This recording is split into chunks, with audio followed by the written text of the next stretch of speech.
Hi, I'm Rachel Flores, and welcome to All Things Artful.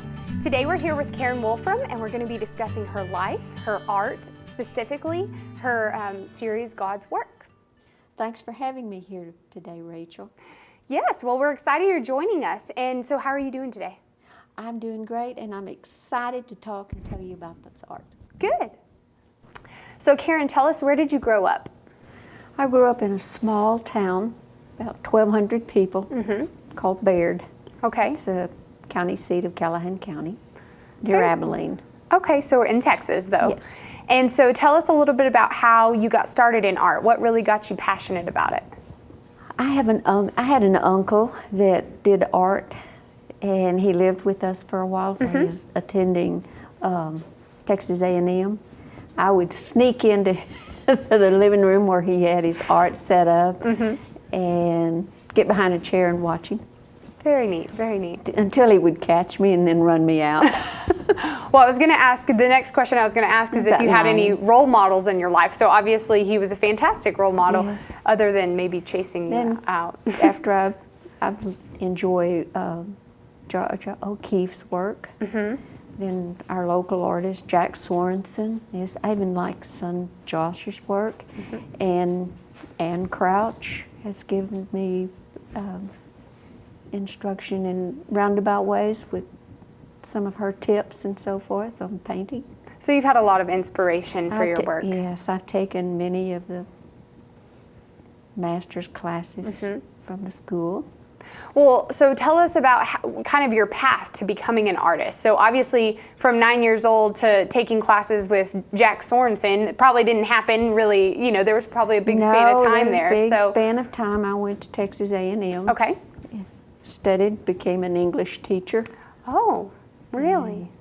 Art degree on the side. Then when I had my family, after they were up in older, able to go with me and sit out, I took classes. They would sit in the hall sometimes. Fantastic. That's really, really cool. So tell us a little bit about your art. What medium do you use? What's your favorite subject matter? I did work with oils, but now I'm working with acrylics. Okay. And I also do a little sculpting on the side. I work in colored pencil too. Okay. It's art. You need more than one medium to work in. You need at least two. And have you found, so since you've kind of migrated over to acrylics, is there a reason that you kind of like acrylics better than oils? I became allergic to oils. Okay, there's a perfect reason. I have no choice. Okay. Sometimes that's what happens. It happens. Okay. Well, I find your art very, very interesting, and I love to hear you talk about your inspiration and how you've really, especially the particular pieces that we're surrounded by right now. Can you tell us a little bit about them and how that came to happen? Well, as you would ask earlier, I started out with, like anyone else, the landscape and florals and a little bit of portraiture, and I graduated on into the abstract. So one of my favorite things about your art is how you get inspired, especially the specific collection that we're sitting in front of right now. So tell us a little bit about what causes your inspiration. How'd you really come up with this piece here? Well, this particular piece, actually this whole series, I was just beginning to do an abstract piece of work. That was it. And then suddenly it just began to evolve. And it took on the religious aspect. Interesting. And there are others in this series. It's the same way. I just started to do an abstract landscape or something, and then the Lord would just lead me to the particular painting. What I find so interesting about them is you don't always see that religious aspect come out of it just looking at it from far away, but as you get closer in, you see those little bits and pieces. Yes, they are immersed into it. This particular piece, you have to get anywhere from 6 feet back to a couple of feet up to it from 180 degrees either Yes. side, and even in different lighting for portions of it to come So out. neat. That's so neat. It really it causes a experience for the viewer. You know, It does. it's not just a piece that you even experience looking at it on the computer. You really have to see it in person. You must see it because some of it will not show. That's so on the neat. computer. That's very neat. Every piece of art for me needs a story to it, and that even art that I'm interested in purchasing for myself, I look for the story in it. Very cool. Well, so how do you feel? What kind of feelings do you get when you paint? I can get excited. I lose myself in it. I get frustrated if I'm interrupted because I lose it at that moment. Now, in this particular series, I could come back because the Lord was so involved in this work. But in a landscape or a floral, I lose the mood. I lose it completely, and I have to start a new painting from it. Interesting. So don't ever interrupt Karen when she's working. Don't interrupt me when I'm working. Okay. Mental note. I'll remember that. What's the feeling that you get when you actually finish a painting? You know, we're talking about the process. What do you feel when you finish something? If I have a story, I've evoked emotion of some sort in a person, I'm successful with the piece. Great. That's great. So what would you say is your favorite part about creating art? Just getting in there, diving into it. I may look at other pieces, take many photographs of something. I like to paint on location. And if I've taken pictures, I need that stimulus from the outside together. And then I may take pieces of different photographs and incorporate them and create my painting. Interesting. Now, we've talked a little bit about the local artists that have kind of inspired you, maybe even you've taken classes with them. Are there any other artists that you sort of admire their work, pull from their work, that you kind of see as being, I really love this artist, this is one of my favorites? Well, I like Rich Nichols' Okay. work. I've taken classes under him, and I was interested in Guido Frick and some of his work, and the way he uses color. I love color. Yes.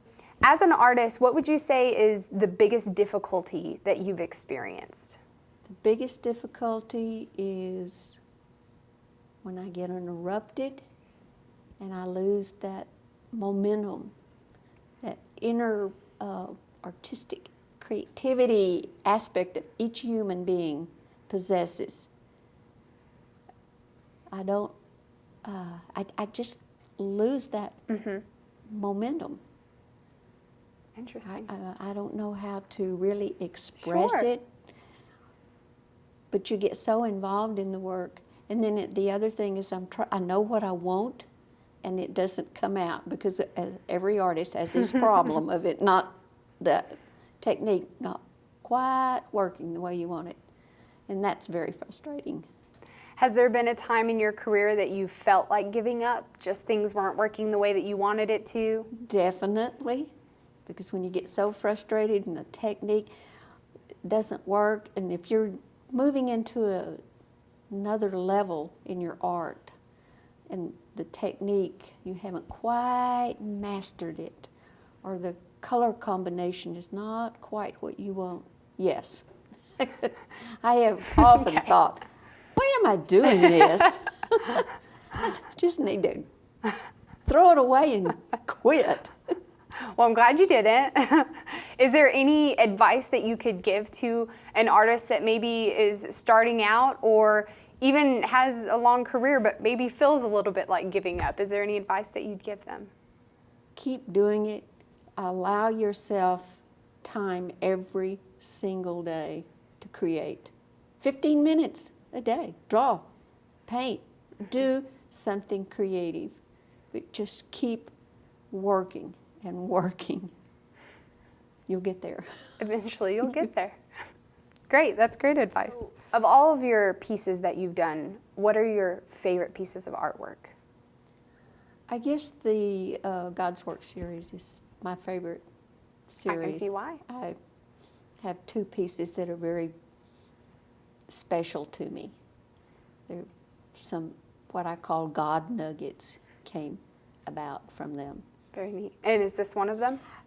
Actually, it's more like the third piece. But Oh, okay. this is the piece that everyone has come. They come back to it, and they come back. But the warrior piece and the intercessory piece are my favorite pieces in this series. Very neat. It's very neat. Well, it's beautiful, and it's just incredible how you can use abstract work to really create a story. You know, a lot of times it's not as easy to do in abstract, but it's fantastic. Most people think of abstract as non-objective. Yes. And so whenever because we've talked, you know, that you did do landscapes, and you still do. I still do landscapes and portraits. And florals, You try to keep animals, yourself diversified. But is there a reason that you really like abstract? I mean, I like the freedom that abstract gives me. I can go in any direction with it. If I want to just take color and begin with color, I can put color on the canvas and go from there. Very cool. Do you think we could talk more about like your history? Because we really haven't talked that much about it. I have a degree in art from, I got my, almost to the point of Bachelor of Art at Amarillo College, and then transferred the art over to West Texas A&M. I didn't want to take time to spend 6 more hours and get a BA. I went straight for the MA. And so I have my art degree in painting, drawing, and sculpture. And so were you an English teacher at the time that? No, I was taking care of my family. Okay. I taught school later. Okay, interesting. Taught school for 10 years. For 10 years. Where did you teach? I did substitute teaching in the Canyon Independent School District, and then I taught full-time in private schools. Now, do your kids like your artwork? I think so. That's good. They probably Our wouldn't tell you. youngest daughter is naturally talented, Very but neat. she doesn't pursue it. Our oldest daughter does poetry as a professor. So you have some creative kids. Yes. And I love to have her come critique my work. She can spot exactly what's wrong with it, tell me, and then I can go in and work. Well, it's good you're receptive to that. That's not always easy to do. Well, that's cool. And your husband, he also is an artist? He does art too, and works with sculpting. Very neat. And so you said that you do some sculpting on the side. So what do you like to sculpt? I enjoy, again, getting into the abstract with clay. Neat. Very neat. Now, how often do you do sculpting? I haven't worked in it for a while because I focused only on my painting. But I've bought myself about 150 pounds of clay, and I'm getting ready to motivating yourself to do Yes. it. Okay, that's good. That's good.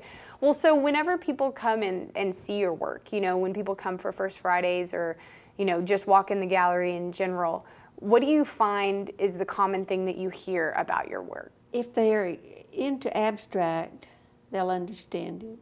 They'll begin to ask the questions about it. Now, as far as the God series, if this particular series happens to be up at the time, they will ask questions about it. And then they'll bring somebody else again the next time to come in and look for the hidden images within the paintings. Which is neat because, you know, a lot of art is landscapes or portraits, and it doesn't always start a conversation, you know, so it's really neat that your work starts people talking about things and maybe does cause them to bring someone back and say, do you see this? Did you see what I see? And that's kind of a neat way to really pull in the viewer too, to make it more interactive, that they're a part in it as well. And I think that's really, really And cool. I've had comments that have shocked them from what they're seeing to they really want to know more about the piece. Interesting. That's cool. Well, we talked about how you feel when you finish a painting, but we haven't talked about how do you even know when you've finished a painting? Actually, Rachel, there are two ways you could say it. One, sometimes you're not sure, and a fellow artist will help you out, and they'll say, "Stop! Don't do anything else." And the other is that mood that I spoke about. You begin to lose it. It's after you've been working on it and working, and as you just, okay, I need to stop. There's nothing else. There's no more story that needs to be put into it. That's interesting. And then I may just set the painting up, hang it on the wall, walk away, and not look at it for a week or two, come back, just come into the studio, and suddenly, oh, I need to do this. And that's Cool. the way I do it. Well, it's working for you. You're doing a fantastic job. Thank you.